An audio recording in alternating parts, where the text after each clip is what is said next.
कहते हैं कि संगठन में शक्ति होती है और जब संगठन संघ जैसा और नेता योगी आदित्यनाथ जैसा हो तो फिर जीत की गारंटी बढ़ जाती है। इसी जीत की गारंटी को सुनिश्चित करने के लिए आज उत्तर प्रदेश के गाजियाबाद में एक बड़ी बैठक हुई। यह बैठक संघ और मुख्यमंत्री योगी आदित्यनाथ के बीच हुई।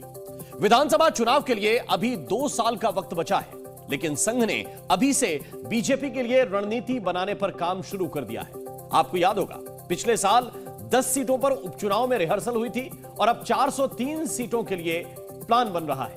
कैसे संघ ने 27 के लिए योगी को विजय मंत्र दिया, देखिए इस एक्सक्लूसिव रिपोर्ट में।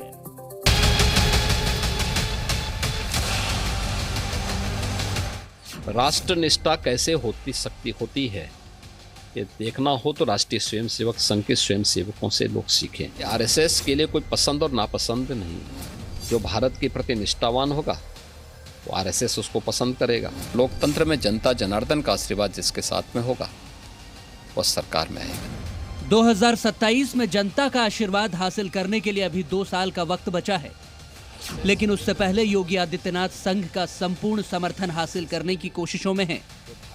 2027 में जीत की पटकथा लिखने की शुरुआत हुई है इसी सरस्वती विद्या मंदिर से। यह है गाजियाबाद का सरस्वती विद्या मंदिर, जहां आज 3 घंटे तक मुख्यमंत्री योगी आदित्यनाथ और राष्ट्रीय स्वयंसेवक संघ के बीच बैठक हुई। यह बैठक बीजेपी और संघ के बीच समन्वय की बैठक थी। इस बैठक का मकसद 2027 विधानसभा चुनाव के लिए बीजेपी और संघ के बीच वैसा ही तालमेल बनाना जैसा पिछले उत्तर प्रदेश के विधानसभा चुनाव के दौरान दिखा था। 2027 के लिए संघ के जरिए घर घर पहुंचने की रणनीति बनाना भी इस बैठक का मुख्य एजेंडा था। समन्वय बैठक साफ तौर पर विशेष मुद्दों को लेकर आयोजित की गई थी, जिसमें भारतीय जनता पार्टी के प्रदेश अध्यक्ष समेत 27 के चुनावों को लेकर रणनीति किस तरीके से जनता के बीच में सरकार के कार्यों को ले जाया जा सके, जिसमें आरएसएस के सभी आनुषंगिक संगठन से जुड़े हुए लोग अपने बातों को जनता तक किस तरीके से पहुंचा सकें, सरकार के कार्यों को किस तरीके से रख सकें, जिससे चुनावों की दशा और दिशा तय की जा सके। इस बात को लेकर गंभीर और अहम चर्चा होती हुई नजर आई। आरएसएस और बीजेपी की समन्वय बैठक में मुख्यमंत्री योगी आदित्यनाथ के साथ साथ बीजेपी के यूपी प्रदेश अध्यक्ष भूपेंद्र चौधरी समेत प्रदेश बीजेपी के कई नेता शामिल हुए। संघ की ओर से भी वरिष्ठ पदाधिकारी बैठक में मौजूद रहे। बैठक कितनी महत्वपूर्ण रही होगी, इसका अंदाजा इसी बात से लगाया जा सकता है कि मीडिया को इस बैठक से दूर रखा गया और बैठक में शामिल ना तो किसी बीजेपी नेता ने और ना ही किसी संघ पदाधिकारी ने मीडिया में कोई बयान दिया, ताकि किसी भी तरह की जानकारी बाहर ना आ सके। लेकिन सूत्रों से जो खबर सामने आई है उसके मुताबिक यूपी के आरएसएस स्वयंसेवक बीजेपी में अनदेखी की बात कहते नजर आए। बैठक में आरएसएस की ओर से स्वयंसेवकों की समस्याओं के बारे में बीजेपी को बताया गया। बैठक में विधानसभा चुनाव की दशा और दिशा तय करने पर भी चर्चा हुई है।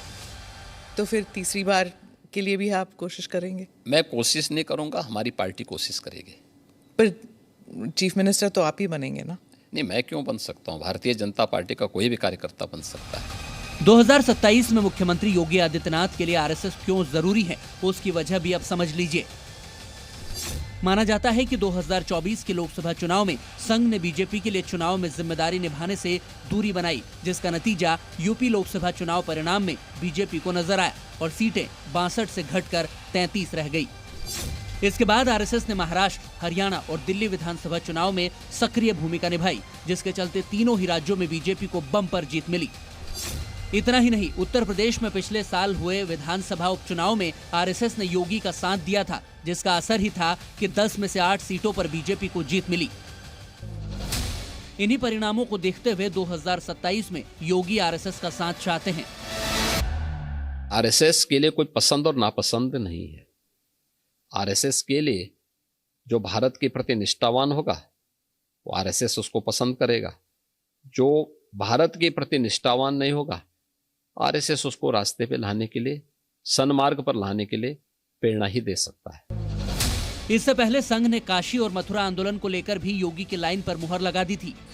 संघ के सर कार्यवाह दत्तात्रेय होसबोले कह चुके हैं कि जो स्वयंसेवक काशी और मथुरा में आंदोलन में भाग लेना चाहते हैं, उन्हें संघ नहीं रोकेगा। मथुरा में जितनी भी भूमि है वह ठाकुर केशव देव की भूमि है, भगवान कृष्ण की भूमि है। बीजेपी और संघ के बीच बैठक ऐसे वक्त में हुई है जब यूपी बीजेपी अध्यक्ष को चुना जाना है। माना जा रहा है कि यूपी में बीजेपी अध्यक्ष ऐसे शख्स को चुना जाएगा जिसकी पार्टी में पकड़ के साथ साथ संघ से भी अच्छे रिश्ते हों, क्योंकि वही यूपी बीजेपी अध्यक्ष 2027 में योगी का सहयोगी भी होगा। बहुत मुमकिन है कि संघ और मुख्यमंत्री योगी आदित्यनाथ के बीच मुलाकात के बाद बीजेपी की रणनीति में कुछ बदला हुआ दिखे और ये बदलाव अगले कुछ दिनों में सामने आ सकते हैं। गाजियाबाद से पीयूष गौड़ के साथ ब्यूरो रिपोर्ट, जी मीडिया।